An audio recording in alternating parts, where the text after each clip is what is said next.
साथियों, पॉलिटिकल समाधान बाय भारतवासी पार्टी में आप सभी भारतवासियों का बहुत बहुत आभार, स्वागत, खैर मकदम, धन्यवाद, साधुवाद।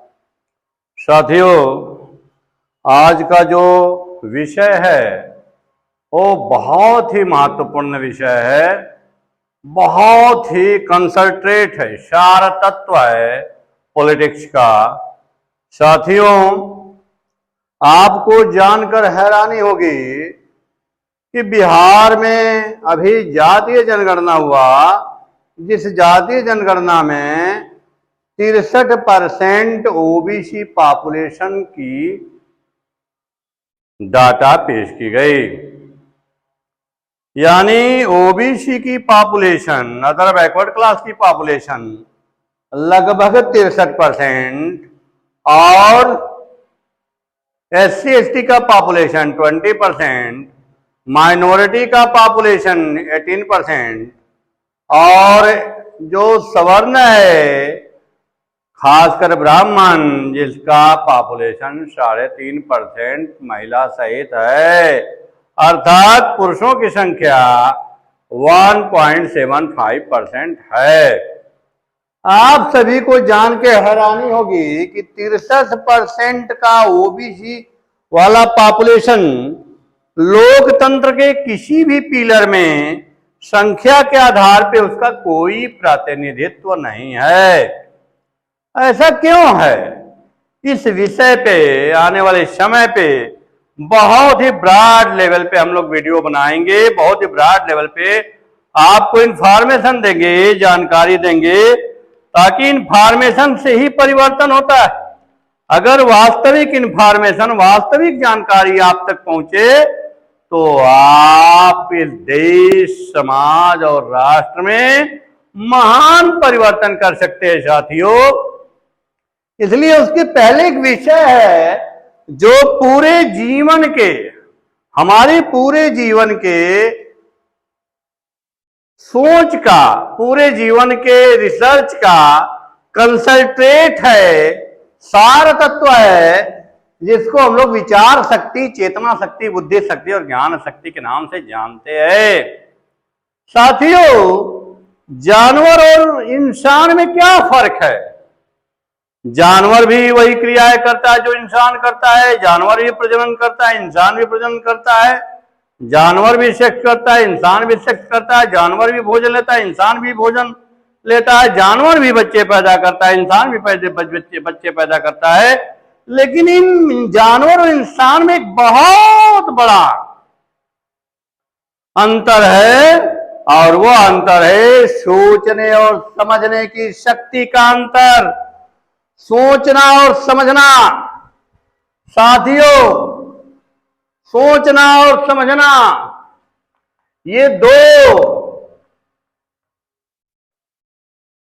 ऐसी महान क्रियाएं हैं। सोचना और समझना, ये दो ऐसी महान क्रियाएं हैं जो पूरे यूनिवर्स में, पूरे गैलेक्सीज कह लीजिए या अनंत यूनिवर्स में अभी तक जो ज्ञात है, इससे महान कोई भी क्रिया नहीं हो सकती। याद कर लेना, सोचना और समझना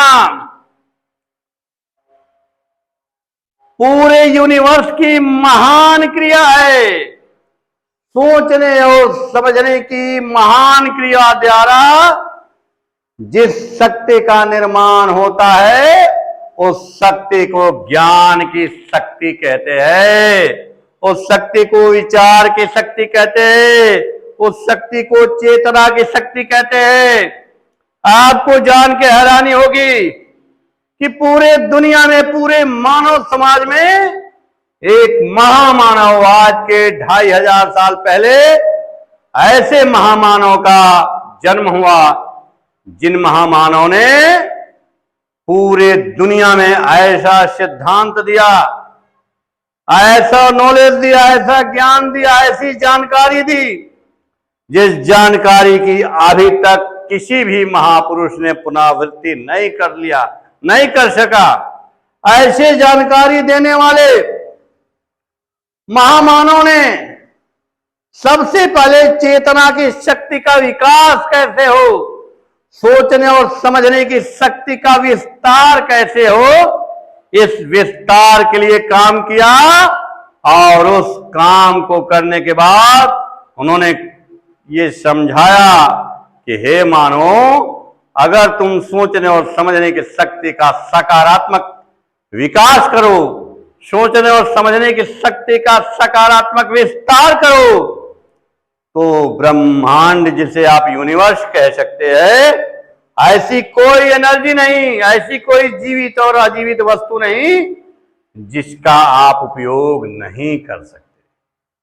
चेतना की शक्ति का विकास अब तक जिस महामानव ने किया और बहुत बड़े पैमाने पे किया, बहुत बड़ी ताकत के साथ किया, बहुत बड़ी विचार शक्ति के साथ किया, ऐसे तथागत बुद्ध को कोटि कोटि मानव सभ्यता की तरफ से नमन होना चाहिए। ऐसे महामानव के लिए कोटि कोटि आभार, कोटि कोटि हमारी श्रद्धा अर्पित होनी चाहिए। साथियों, सोचने और समझने की शक्ति द्वारा, क्रिया द्वारा, सोचने और समझने की महान क्रिया द्वारा जिस शक्ति का निर्माण होता है, उस शक्ति को चेतना की शक्ति कहते हैं, ज्ञान की शक्ति कहते हैं। चेतना और ज्ञान की शक्ति को ही हम बुद्धिमत्ता कहते हैं। साथियों, सोचने और समझने की शक्ति का निरंतर 3 कारणों से विस्तार होता है। पहला, अध्ययन। अगर हे मानव, आप सोचने और समझने की शक्ति का विस्तार करना चाहते हो, इंटेलिजेंसी पैदा करना चाहते हो, चेतना जागृत करना चाहते हो, तो आपको 3 क्रियाएं करनी पड़ेंगी, आपको 3 कार्य करने पड़ेंगे। पहला अध्ययन, स्टडी। दूसरा अभ्यास, एक्सरसाइज, प्रैक्टिस। और तीसरा अनुसंधान, रिसर्च। ये 3 चीजें मानव, कोई भी मानव सभ्यता, कोई भी मानव समूह, कोई भी मानव देश, कोई भी मानव समाज, अगर ये 3 चीजों को अपना ले, दुनिया में महान ऊर्जा का कंट्रोलर होगा, दुनिया में महान टेक्नोलॉजी का कंट्रोलर होगा, और दुनिया में जो जीवित और अजीवित वस्तुएं हैं उसके नियंत्रण और प्रभाव में होंगी। लेकिन भारत में आखिर क्यों 63% ओबीसी का पॉपुलेशन आज गरीबी, भूखमरी, अशिक्षा, अन्याय का शिकार है? क्योंकि ये 63% जो लोग हैं वो अध्ययन, अभ्यास, एक्सरसाइज अर्थात सोचने और समझने की शक्ति पे विराम लगा लिया। और इनके सोचने और समझने की शक्ति पे विराम लगाने वाला जो कारक है, जो कारण है, उसका नाम सिर्फ एक है, वह है धर्म, वह है ईश्वरवाद। और भारत में जो सबसे धर्म और ईश्वरवाद को एक्टिव करने वाले लोग हैं, ईश्वरवाद की मलाई खाने वाले लोग हैं, ईश्वरवाद को थोपने वाले लोग हैं, धर्म को थोपने वाले लोग हैं, उनमें नंबर 1 पे आते हैं ब्राह्मणिकल सिस्टम।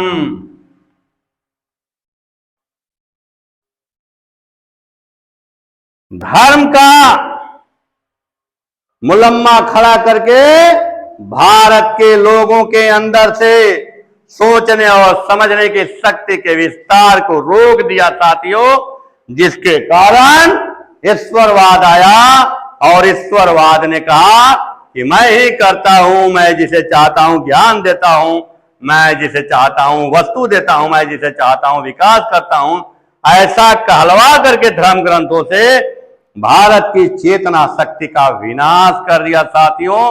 और इस विनाश के कारण पूरा जो भारत बुद्धकालीन समय में विश्व का नेतृत्व करता था, बुद्धकालीन समय में हमारी जो चेतना विकसित हो रही थी, बुद्धकालीन समय में जो मन की शक्ति विकसित हो रही थी, बुद्धकालीन समय में जो हमारी औषधि विज्ञान का विकास हो रहा था, बुद्धकालीन समय में जो मानवों के उत्थान का समीकरण पैदा हो रहा था, ऐसे समीकरण पे विराम लगाया। किसने लगाया? इस कुछ धूर्त लोगों ने, जिसका नाम ईश्वरवादी है, जिसका नाम धर्मवादी है। पेरियार साहब साउथ इंडिया में चीखते रह गए, चिल्ला चिल्ला के लोगों को समझाते रहे कि देखो, ये ईश्वरवाद ही तुम्हारी चेतना की शक्ति का सबसे बड़ा अवरोध है, बाधा है, प्रतिरोध पैदा करता है। इस ईश्वरवाद और धर्मवाद को निकाल के बाहर फेंक दो, क्योंकि कोई भी ईश्वर, कोई भी आसमानी ताकत तुम्हारे किसी भी समस्या का कोई भी समाधान करने वाली नहीं है। भारत आज पूरी दुनिया में समस्याओं से ग्रसित है। भारत में जो नामूल समस्याएं हैं, अशिक्षा, गरीबी, भूखमरी, बेरोजगारी, जाति भेदभाव, लैंगिक भेदभाव, छुआछूत, सुरक्षा, न्याय और भ्रष्टाचार, इन सारे समस्याओं का कारण ईश्वरवाद, धर्मवाद और उस धर्मवाद और ईश्वरवाद को चलाने वाले जो लोग हैं भारत में, उनका नाम है ब्राह्मणिकल सिस्टम, उनका नाम ब्राह्मण है, जिनकी संख्या 1.75% है साथियों। और इन लोगों ने लगभग 90% पॉपुलेशन को धर्म का अफीम पिला करके उन्हें अध्ययन की तरफ, उन्हें अभ्यास की तरफ, उन्हें अनुसंधान की तरफ जाने से रोका। एजुकेशन सिस्टम 1000 साल तक 90% लोगों को, गैर ब्राह्मणों को पढ़ने पे रोक लगाई, पढ़ाने पे रोक लगाई, जिसके कारण पूरा भारत गुलाम हुआ, लगभग हजारों साल की दास्ता का अपदंश झेला। और इस विचारधारा के कारण ब्राह्मणिकल सिस्टम की जो गैर बराबरी विचारधारा है, जो विषमतावादी विचारधारा है, जो समता का खंडन करने वाली विचारधारा है, जो मानव मात्र को मानव न समझने वाली विचारधारा है, ऐसी ब्राह्मणिकल सिस्टम, ऐसी ब्राह्मणवादी विचारधारा देश को ग्रसित कर दिया। देश को ग्रसित करने के कारण देश की जो चेतना शक्ति थी, देश का जो ज्ञान विज्ञान था, देश की जो सोचने और समझने की शक्ति थी, उस शक्ति को खंडित कर दिया। सोचने और समझने की शक्ति का विस्तार करके मानव पूरे यूनिवर्स के किसी भी ऊर्जा का उपयोग कर सकता है। मानव इस शक्ति का विस्तार करके, सोचने और समझने की शक्ति का विस्तार करके, मानव आने वाले समय में किसी भी पदार्थ का अपने फेवर में उपयोग कर सकता है। मानव शक्ति सोचने और समझने की शक्ति का विस्तार करके पूरे जो यूनिवर्स में एनर्जी है, उस एनर्जी का किसी भी फॉर्म में ट्रांसफॉर्मेशन कर सकता है। जिस दिन ऐसा करने में मानव कामयाब होगा, उस दिन मानव सभ्यता उच्च कोटि की सभ्यता बनेगी। मानव मानव के बीच भेद खत्म होगा, मानव मानव के बीच लड़ाई खत्म होगी, मानव मानव के बीच झगड़ा खत्म हो जाएगा, मानव मानव के बीच भेदभाव खत्म हो जाएगा। लेकिन ये तब खत्म होगा जब भारत के जो 90% उपेक्षित लोग हैं, ST, SC, OBC, माइनॉरिटी और महिलाएं, अगर इन उपेक्षित वर्गों को आपने सोचने और समझने की शक्ति का विस्तार करने का मौका नहीं दिया, अर्थात एजुकेशन सिस्टम डेवलप होने का मौका नहीं दिया, इनको फ्री ऑफ कॉस्ट एक समान शिक्षा पाने का अवसर नहीं दिया, तो आने वाले समय में साथियों यह देश पुनः सोने की चिड़िया वाला देश गुलाम बन जाएगा। और हम लोगों की जिम्मेदारी है कि अपना सर कटा के भी अब इस देश को गुलाम नहीं होने देंगे। अपना सर कटाने के हम लोग तैयार है, लेकिन देश को खंडित नहीं होने देंगे। अपना सर कटाने के लिए हम लोग तैयार है, लेकिन देश को आप कभी भी निर्धन और गुलाम नहीं होने देंगे। ये देश हमारा है, हमारी नैतिक जिम्मेदारी है। इसलिए साथियों, आज आपको हृदय से कह रहा हूं, हृदय की गहराइयों से कह रहा हूं कि आप समझने का प्रयास करो। साथियों, यह देश हमें ही बनाना है और पुनः हम बना सकते हैं, क्योंकि हमारा एक गौरवशाली इतिहास है। हमारे पास बाबा साहब अम्बेडकर की शक्ति का गौरवशाली इतिहास है, संविधान के शक्ति का गौरवशाली इतिहास है। हमारे पास तथागत बुद्ध के ज्ञान चेतना की हमारे पास तथागत बुद्ध के चेतना शक्ति का एक गौरवशाली इतिहास है। हमारे पास तब साहू जी महाराज और हमारे पास ज्योतिबा फूले जैसे शांत स्वभाव के आंदोलनकारी और क्रांतिकारी महापुरुष का हमारे पास साथ है। हमारे इतिहास में उनका एक अमरत्व है। इसलिए साथियों, समझो इस बात को कि यह देश, हम सभी चाहते हैं कि देश में 140 करोड़ लोग, इन 140 करोड़ लोगों के दुखों का अंत हो। 140 करोड़ लोगों को एक समान फ्री शिक्षा और गुणवत्ता परक शिक्षा का निर्माण हो। इन 140 करोड़ लोगों के लिए फ्री स्वास्थ्य और एक समान स्वास्थ्य प्रणाली का विकास हो और इनके लिए मुहैया हो। साथियों, अगर दो चीज आपने दिया, दो चीज पे आपने काम किया, तो ये देश बहुत ऊंचाई पे जा सकता है। साथियों, इसलिए साथियों, आपको मैं कहना चाहता हूं कि हमें सोचना होगा, हमें समझना होगा। सोचना और समझना बंद मत करो। यही सोचना और समझना हमारी पूंजी है। सोचो कि आखिर हमारे साथ क्यों ऐसा हुआ। 63% की ओबीसी की आबादी, 20 से 22% की एसटी एससी ओबीसी की आबादी क्यों छुआछूत को झेल रही है। 63% की ओबीसी की आबादी क्यों पिछड़े और अपने गुलामी को झेल रही है, पिछड़ेपन को क्यों झेल रही है। इसके बारे में सोचो। कोई भी अवतार, कोई भी धर्म, कोई भी ईश्वर तुम्हें बचाने नहीं आएगा। साथियों, इसलिए ध्यान रखो कि हमें जो मूल चीज चाहिए, उस मूल चीज का नाम है एजुकेशन सिस्टम। और इस एजुकेशन सिस्टम में 3 चीजें हमें फ्री ऑफ कॉस्ट मिलनी चाहिए: अध्ययन, स्टडी, अभ्यास, एक्सरसाइज और प्रैक्टिस, अनुसंधान, रिसर्च। ये साथियों हमें करना पड़ेगा।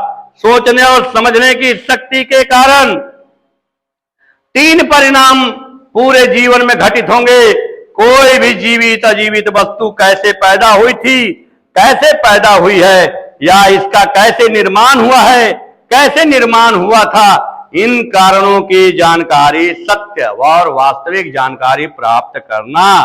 सोचने और समझने की जब शक्ति पैदा होती है तो हमें जीवित और अजीवित वस्तुओं के निर्माण के बारे में, इनके निर्माण के कारणों की जानकारी प्राप्त होगी। कोई भी जीवित और अजीवित वस्तु क्या है, इनके अस्तित्व या विनाश का कारण क्या है, इन कारणों की वास्तविक जानकारी किसके द्वारा मिलेगी?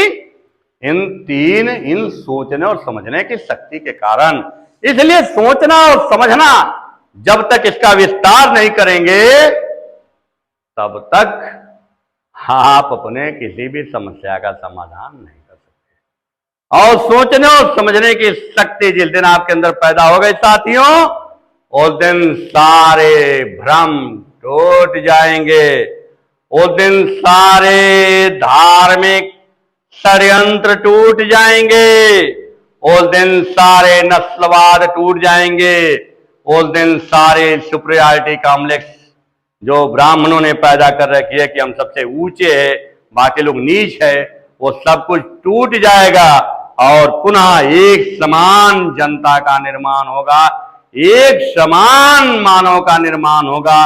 और उस एक समान मानव का जिस दिन निर्माण होगा साथियों, हमारा देश पुनः विश्व का नेतृत्व करेगा, हमारा देश पुनः विश्व गुरु बनेगा, हमारा देश पुनः युवाओं को, एक एक युवाओं के हाथों में काम देने में समर्थ होगा, एक एक युवाओं के दिमाग को एजुकेशन देने में समर्थ होगा, एक एक युवाओं के घरों में जो हमारी मौलिक जो हमारी आवश्यकताएं है, मूलभूत आवश्यकताओं को पूरा करने में, रोटी, कपड़ा, मकान, स्वास्थ्य, शिक्षा और सुरक्षा देने में हमारा मुल्क, हमारा देश सक्षम होगा। साथियों, जिस दिन ऐसा हुआ उस दिन पुनः यह देश सोने की चिड़िया बनेगी। साथियों, विषय आप लोग निरंतर इस वीडियो के, यह वीडियो हम लोगों को बहुत सारे जो वैचारिक लोग हैं, आप देखते होंगे कि जो अश्लील तमाम तरह के चैनल्स और वीडियो जो गलत तरीके की जानकारी दे रहे हैं, तमाम तरह के न्यूज चैनल जो गलत तरीके की जानकारी दे रहे हैं,